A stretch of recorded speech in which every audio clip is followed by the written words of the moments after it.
Good afternoon. It is 18 minutes past 1, Sunday afternoon, November 3rd, 2013. This is Richard from Cottage 20 in Fireflies Ashram. In this video I want to talk to you about Reiki, ego, and love. After my Reiki weekend in 1997, a long process started. A process of the discovery of true unconditional love.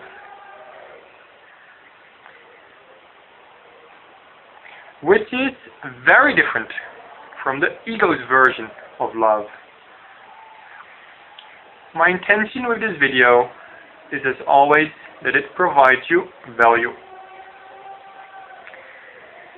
In the first 4 decades of my life, I have always been pursuing the ego's version of love, and I was miserable. Let me try to describe, how that looks like. It's the feeling of there is something wrong, but if I can find this one special person, then everything in my life will make sense. It's the search for one person which will make me happy. We are deeply influenced by movies, magazines, media, stories, and of course, many like-minded fools like us around ourselves. If I reflect on this time, I think I was very lost and actually knew very little about true love, about love without conditions. Then, some years ago, I started learning about ego and all the egoic mechanisms running in my mind.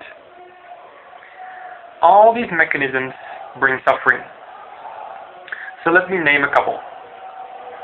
Judgment, projection, denial, attachment, resistance, guilt, and one of my favorites, fear.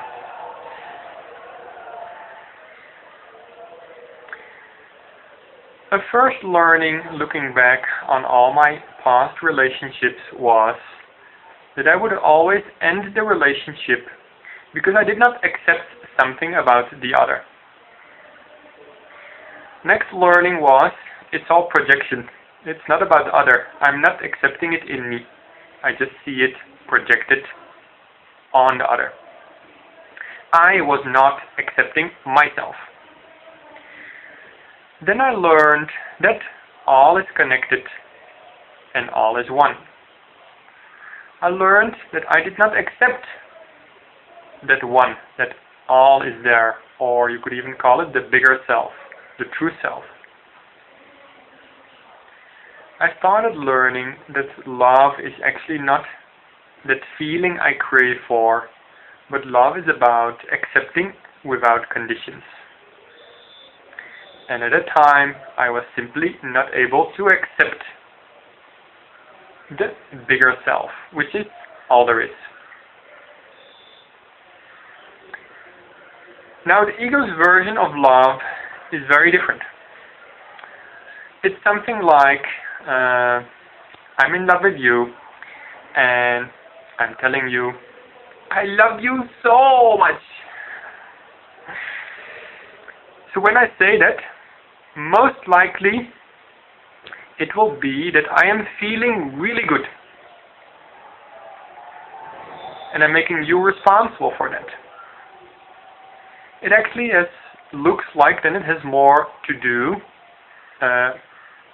with me than with the other. I'm feeling good. Now, there might be something in the background, a context, something maybe in our subconscious, which is, how will I say it, it's like keep doing what you're doing because I'm feeling really good. But don't stop what you're doing. And that's where the problem comes.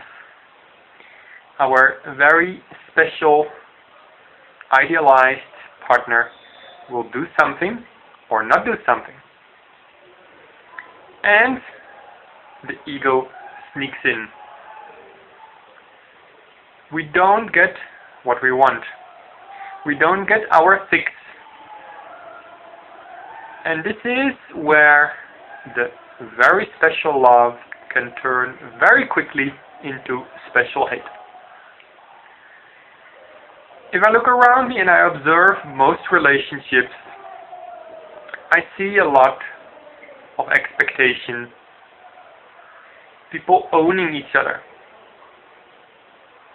needs, wants, demands, emotional blackmail. We're all very good at that. And we'll use that to dominate each other. It is a power struggle. Where is the love? Where is the joy? I don't see much of that. Where is acceptance? Where is living life fully and both people fully empowered? I see claiming.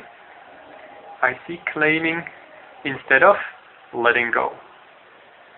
I see excluding instead of including and embracing. I'm sure you know that when your partner, your spouse,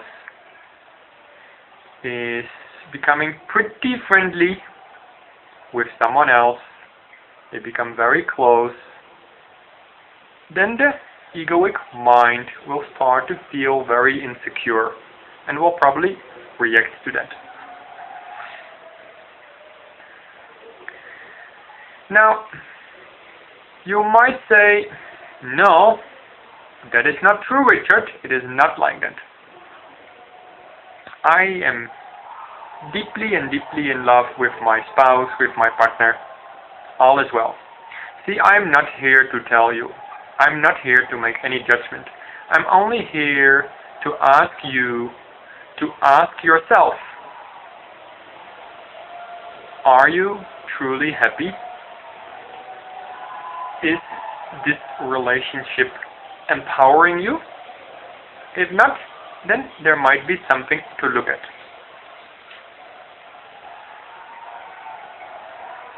Denial is one of the most powerful mechanisms of the egoic mind. It will say, no, not like that. And in that way we refuse to look at ourselves. Now that's fine if you're deliriously happy, if you're present to the miracle of life unfolding second by second, great. But if you're not, and if you're just like me, have some areas where you experience suffering, then it might be good to see if we can be more honest. We all know that expression that the truth will set us free. Oh, but we don't like to tell the truth. I want to be cool. I want everybody to think Richard is so cool. So I will not share that sometimes I feel alone. I will not share that I have some problems in my health. I will not share that I am not satisfied with my wealth. I will not share, etc., etc. So, truth will come with an increase in our awareness. And wherever there is suffering, there is a lack of awareness, a lack of truth. I can start claiming my power by being honest around my suffering. Last year, December 2012, just before the Mayas came to destroy our world, I felt this urge to relook at my marriage, and I felt this strong push of I want to remove all the conditions. It was a very interesting process. I think I broke some some glassware in our house in that dialogue. And I could write a book about it. I actually have done it. I have written a book with all the learning in my life. If you're interested, you can contact me. I'll send you the link.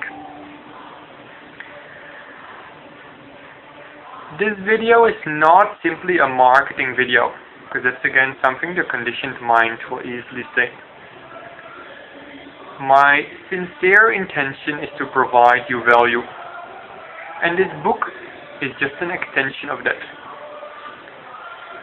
It is also why I've chosen to not make payments mandatory for our book, and actually payment is never mandatory in all the work we're offering. Because we believe in love. And love is offering without conditions. Love is giving freely. No need to pay. Back to the Mayas. So after the Mayas came, I only wanted relationships without conditions.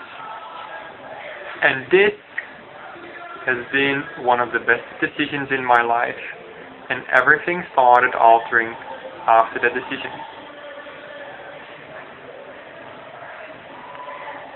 I got more learning that space and time are illusions.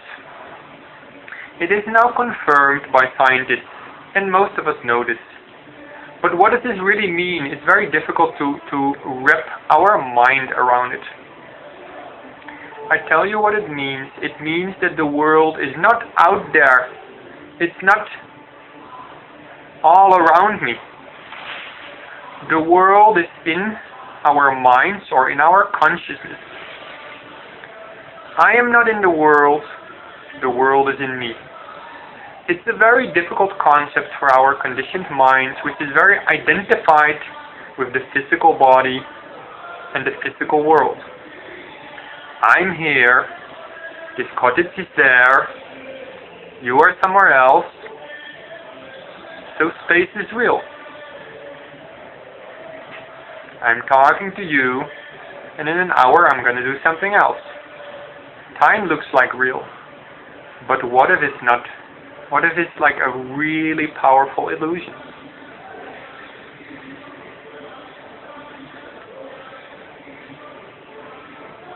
This awareness of the whole physical world and physical bodies and the ego is lower awareness. Now if you make a leap in your awareness, this could bring you an enormous liberation. So if I don't like something in the world, I don't need to change the world anymore. I can just change my mind.